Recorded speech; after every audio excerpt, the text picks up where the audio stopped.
guys! We always talk about creating a strong architecture by separating your UI from back-end logic using Storyboard I/O.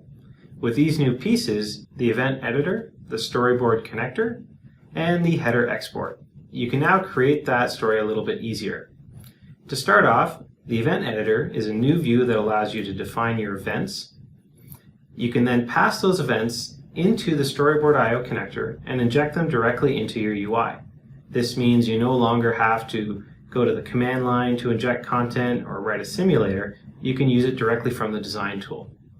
Finally, you can then generate a header with our event header export feature, and you can now share that with the engineering team responsible for your backend. That way everyone's on the same page, and you can be sure that content coming from your backend to the UI is consistent. With that, let's jump into the tool and see what this feature looks like in practice. So we have our cluster sample here. This UI simply has a single screen and a couple dials and pointers that can be rotated, as well as gauges for gas and oil, as well as battery level. To do anything, we need to get an event into the UI. And you can see that we already have a cluster update event set up that calls back to a Lua script, which then does some data injection and modification. If we open up our event editor, you can see that this cluster update event has some data described with it already. So you can see that we're going to be expecting speed, RPM, fuel, battery, oil, odometer, trip. Values like that can be coming in with this event. We've already set some min and max values, as well as provided a bit of a description. Because we've done this, the other feature, the Storyboard connector, can then read this information and provide a mechanism for us to inject events into the UI. So here you can see that we have options for now injecting speed, RPM, fuel, battery, oil, odometer, trip. And what this looks like, if we just simulate our application here, is I can then now drag these controls and in real time inject data into the UI. RPM, fuel, battery, and oil. And what this means is I didn't need to deploy my application on the embedded system. This saves me a lot of time because I can very quickly and easily debug logic. Say the gauges weren't updating properly or they were moving past their bounds. I wouldn't be involved in the costly cycle of re-exporting and deploying to the embedded hardware. Again, this can all be done from my development environment where I'm able to quickly iterate and fix problems and resolve issues. The other nice feature is we can very quickly create new events and new content.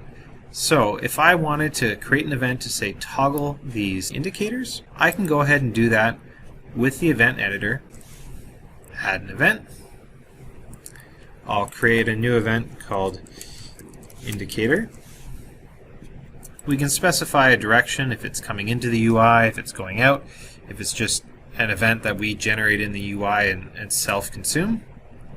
In this case, it'll be coming in from a back-end system. I'm just going to add a description here. And then we can start associating data with these event payloads. It makes sense that since the indicators are on or off, that we treat them as small data values to be a little bit more efficient. So I'll select a 1 byte unsigned integer. I'll give it the name left to represent the state of the left indicator. Say finish. Do the same thing for the right. We'll set a maximum value, so treat this as an on or off Boolean type logic. You can see we have our new event that's popped up, the data associated with it, so if we wanted to make modifications to it, and if we hit save, this change will then be propagated back into our UI environment so we can then consume it and do some logic with it. Now I've already created some animations for toggling the indicators on and off, but the first thing that we need to do is actually bind into this new event. So again, if I were to go to our application, add an action, search for a new event indicator, as you can see here. We can feed that to a Lua callback. Select Finish. If we save this, simulate, we can select the indicator event from the drop-down, and now we can toggle the controls on or off. So that's really powerful. We're able to rapidly develop, we can test, and we can iterate, all without having to deploy onto an actual system. The final piece of this puzzle comes in the form of the storyboard header export. So we can actually generate a header file that represents the events and the data structures associated with this application. So if we go over, look at our project here, you can right-click on your GDE, Storyboard Export, Storyboard IO Event Header, and we have a couple different options. It could be we just want to export the names, formats, or the data structures. I'm going to select all of them, say Finish. We can select our header here if I just open that up. And you can see that has a representation of the events we created, the associated format strings, and the data structures. And this is really good because this allows us to finally bridge the gap between the system level engineers as well as the UI developers and designers. This header file can be that unifying piece between the UI and the backend. We can use this as the event structure that we will always follow, so the UI developers know that they can be free to simulate content based on what's here, as well as this can be embedded in your C++ backend.